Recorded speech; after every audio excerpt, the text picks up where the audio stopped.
Essay writing अगर आपको करनी है तो बच्चे क्या करते हैं, एसे लिखना होता है जब सिविल सर्विसेज के लिए, वो एक लंबा आंसर लिख देते हैं।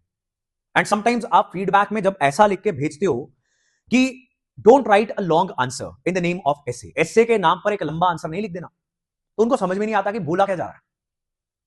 बोला यह जा रहा है कि जैसे आमतौर पर बातचीत करना वो एक आंसर का प्रतीक है, लेकिन किसी स्टेज पे खड़े होकर शेरो शायरी के साथ, मुहावरों के साथ रेटरिक बातें करना, स्पीच देना, वो एक एसे है, उसमें एक्सप्रेशन है, भावना है, फीलिंग है, स्लोगन्स हैं, किसी पर्सनालिटी का कोटेशन है, कोई कहानी है, तो इसको बोलते हैं एक्सप्रेशन होना चाहिए ना ऐसे के अंदर।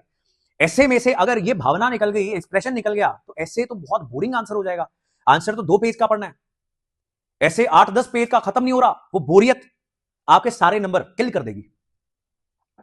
ये बात समझ रहे हो आप? अब यहां पे देखो, ये स्लोगन्स मैं बोलता हूं कि ऐसे राइटिंग के लिए आपको यूज करने होते हैं। So prime minister said what, beginning of the second quarter of 21st century marked the beginning of an important phase for India to become a developed nation.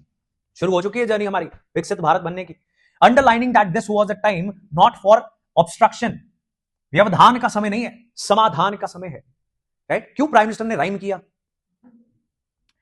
Prime minister या president या कोई भी political personality को speech देती है, right, तो उसमें 4D 5E ऐसी ऐसी बात क्यों की जाती है?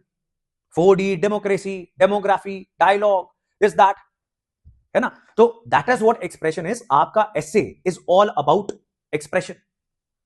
एसे राइटिंग आपकी ऐसी ही होनी चाहिए।